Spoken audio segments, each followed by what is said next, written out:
Everyone, welcome to my channel. The topic of today's video is the practical medicine by doctor P J Mehta.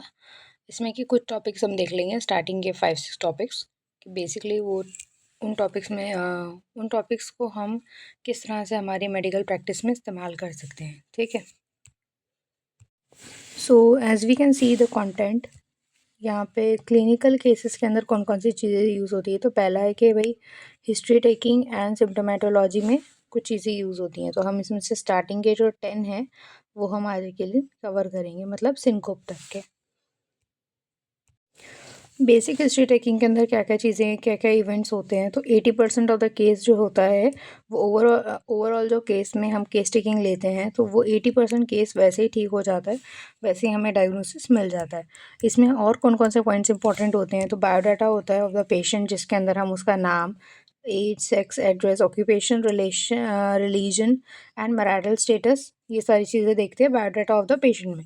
फिर आते हैं complaints कि उसको क्या तकलीफ़ है, क्या तकलीफ़ वो लेके आया। The complaints which when the patient has come should be recorded in a chronological order and the duration should be noted. ठीक है, एक के बाद एक, स्टार्टिंग में कौन सी कंप्लेंट थी एंड द लास्ट कंप्लेंट कौन सी है। उसके बाद में origin, duration and progress complaint का। Such during such symptoms must be recorded separately. अगर ऐसे कोई सिम्टम्स है तो उनको हम अलग से, जो इंपॉर्टेंट है वो अलग लिखेंगे। मोड ऑफ ऑनसेट, कब कौन से मोड ऑफ ऑनसेट है, मतलब वो एक्यूट है या फिर क्रॉनिक है, वेदर इट इज सडन और gradual, the duration of the each symptoms and it's progress, and finally the present status of the symptoms must be noted. अभी फ़िलहाल क्या कंडीशन है ये भी नोट करना है। एसोसिएटेड सिम्टम्स के साथ और कुछ है क्या, मतलब फेवर है, फेवर के साथ में उसको कफ, नौशिया, वोमिटिंग, ये सारी चीज़ें हैं। तो ये फेवर एक मेन सिम्टम हो गया हमारा, और बाकी के जो बचे हुए हैं वो सारे हमारे कॉन्कॉमिटेंट हो गए। उसके अलावा history of the past illness, पहले सर्दी ज़ुकाम या कोई और बीमारी वगैरह हुई है, टाइफाइड वगैरह हुआ है, वो चीज़ों के बारे में भी हम पता करेंगे। Then the next point is the, मतलब बचपन में कोई बीमारी हुई है क्या, चाइल्डहुड इलनेस कोई है। देन दी फैमिली हिस्ट्री, फैमिली हिस्ट्री में उसका पेशेंट का एपेटाइट कैसा है, सॉरी पर्सनल हिस्ट्री, उसका एपेटाइट कैसा है, उसका फूड हैबिट्स कैसी है, डाइट, टाइप ऑफ डाइट कैसा है, bowel and micturition habits, sleeps and addictions like alcohol, smoking and tobacco, chewing, चरस, गांजा एंड ऑल दैट।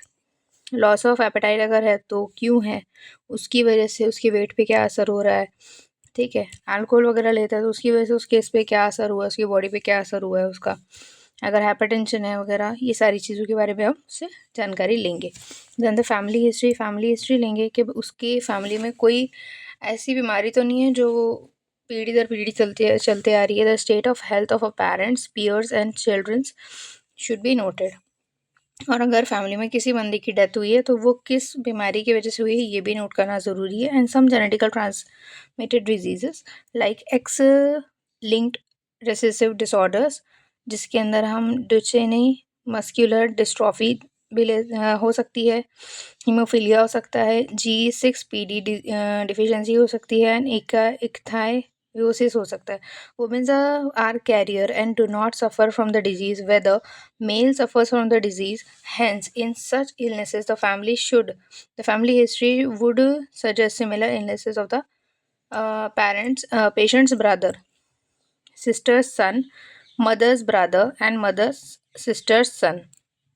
ठीक है, ऑटोजोमल डोमिनेंट डिजॉर्डर्स अगर कोई है उसको तो फैमिली हाइपरलिपिडेमियास, पॉलीसिस्टिक किडनी अगर है, हंटिंगसंस डिजीज़ अगर है, ये सारी बीमारियों के बारे में भी हमने उससे थोड़ी बहुत जानकारी लेनी है। लेकिन अगर वो नहीं देना चाहता तो कोई प्रॉब्लम नहीं है, लेकिन अगर ईजिली मिलती है तो it's fine. Autosomal recessive disorders अगर है, लाइक थैलेसीमिया हो गया, sickle cell anaemia, spinal muscular dystrophy, ये सारी चीज़ों के बारे में भी हम पूछ सकते हैं। और अगर लेडी पेशेंट है तो फिर बेसिकली उससे हम सिर्फ मेंस्ट्रुअल हिस्ट्री के बारे में पूछेंगे और उसकी ऑब्स्टेट्रिक हिस्ट्री के बारे में पूछेंगे कि ऑनसेट ऑफ मेनार्की, उसका मेनार्की क्या है, डेट ऑफ लास्ट मंथ क्या है, अमाउंट ऑफ ब्लड फ्लो कितना रहता है, कोई और उसके साथ में कॉन्कॉमिटेंट रहता है या नहीं रहता है। ठीक है, अब जो पॉइंट्स हमने देखने हैं, तो first point is the weight loss. अगर वेट लॉस हो रहा है तो क्यों हो रहा है। एक तो होता है कि भाई मेटाबॉलिक मतलब क्रॉनिक कैलोरी माल न्यूट्रिशन की वजह से हो रहा। कैलोरी माल न्यूट्रिशन का मतलब ये हो रहा कि उसके दो रीजंस होंगे। पहला होगा कि बंदी फास्टिंग, कोई भी इंसान जो है वो फास्टिंग कर रहा होगा, और या फिर वो इनअप्रोप्रिएट डाइट ले रहा होगा, उसको सही से डाइट नहीं मिल रही, इसकी वजह से वो सही से खाना नहीं खा पा रहा होगा, तो इसकी वजह से उसका वेट कम हो रहा है। इन्फेक्शन कोई भी डिजीज़ हो सकती है, लाइक क्रॉनिक अगर चलती भी आ रही है अगर कोई डिजीज़ है, उसकी वजह से होता है। जैसे कि इन्फेक्टिव एंडोकार्डाइटिस हो गया, ट्यूबरक्लोसिस हो गया, amoebic liver abscess, fungal infections, HIV infections, इन सारी चीज़ों की वजह से भी जो लंबे समय से चलती आ रही है, तो उसकी वजह से भी वेट लॉस होता है पेशेंट का। ठीक है, क्योंकि उनके साथ में स्ट्रेस एक जो फैक्टर है वो एसोसिएटेड होता है। Then acute infections, viral hepatitis, typhoid and septicaemia, इनके अंदर भी वेट लॉस होता है। देन मेलिग्नेंसी की वजह से भी होता है, मेटाबॉलिक माल एब्जॉर्प्शन सिंड्रोम की वजह से। देन एंडोक्राइनल डिजीजेस जैसे कि DM, उसके अलावा thyrotoxicosis, then pan hypopituitarism and Addison's disease, इन डिजीज़ की वजह से भी कई बार वेट लॉस होता है। देन एनोरेक्सिया नर्वोसा, ये इसका खुद ही मतलब है कि भाई ये बंदे जो भी इंसान है उसको भूख नहीं लग रही है, और भूख ना लगने की वजह से उसको उसका वेट लॉस ऑटोमेटिकली हो रहा है। ठीक है, ये हो गया हमारा फर्स्ट पॉइंट कवर। देन अब आते हैं वेट गेन के ऊपर। वेट गेन के अंदर अगर आ रहे हैं तो इसमें दो चीज़ें होगी, एक रहेगा इंक्रीज वाटर रिटेंशन की वजह से,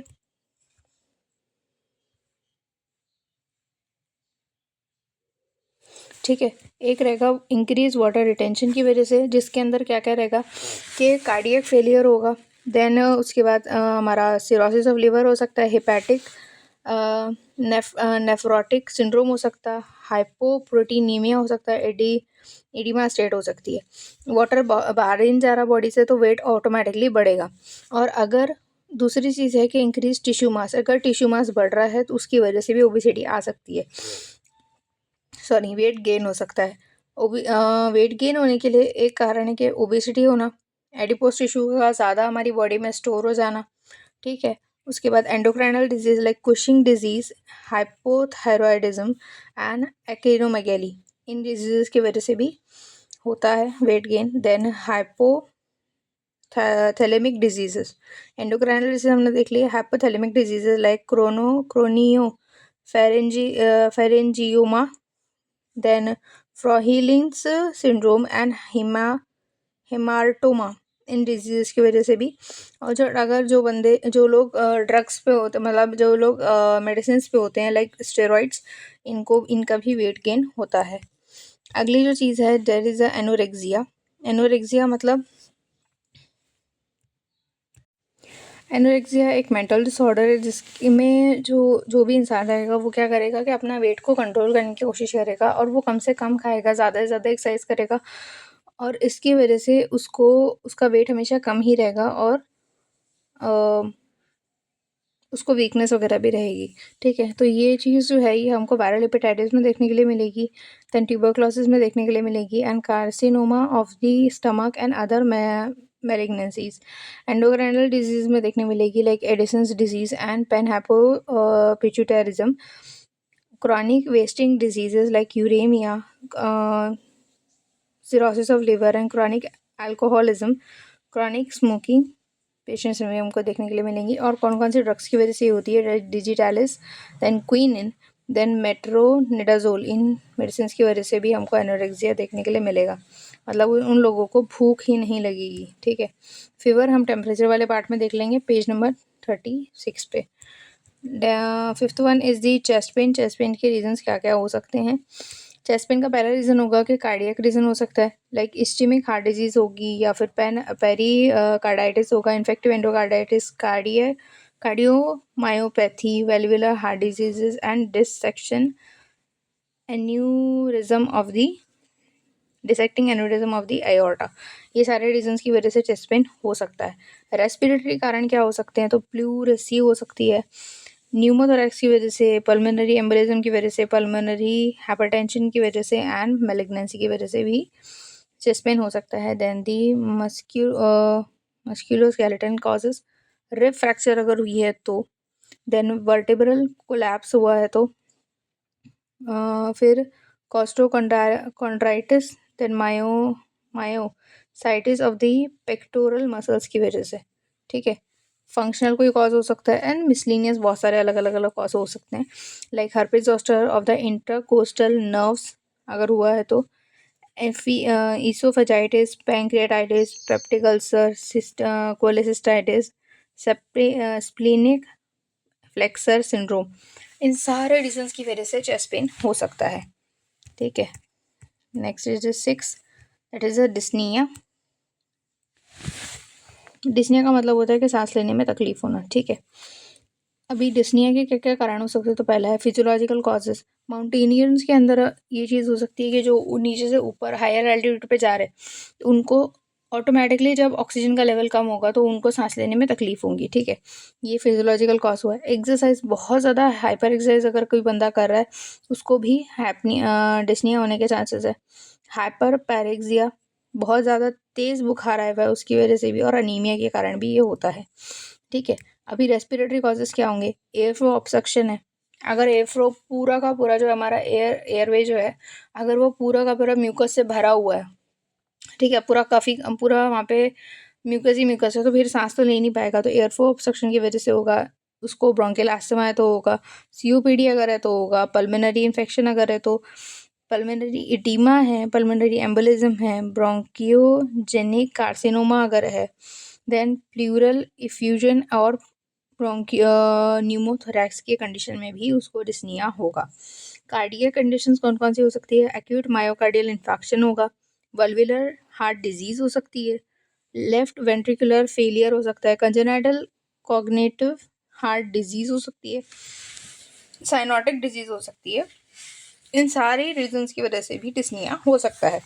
अभी मेटाबॉलिक कॉजेज क्या होंगे कि मेटाबॉलिक कौन कौन से कॉजेज है जिनकी वजह से डिस्निया होगा, तो डायबिटीज़, यूरेमिया और हाइपोकेलीमिया, इन तीनों की वजह से भी डिस्निया हो सकता है। न्यूरोलॉजिकल क्या क्या कॉजेज हो सकते हैं, तो respiratory centre depression as a साइनिग्लोब्यूलिया की वजह से, motor neuron disease, G B syndrome, then bulbar polio की वजह से, और मायसिनिया ग्रेविस की वजह से भी हो सकता है। और कुछ कॉजेज जो है वो हमारे साइकोलॉजिकल कॉजेज भी हो सकते हैं, ठीक है।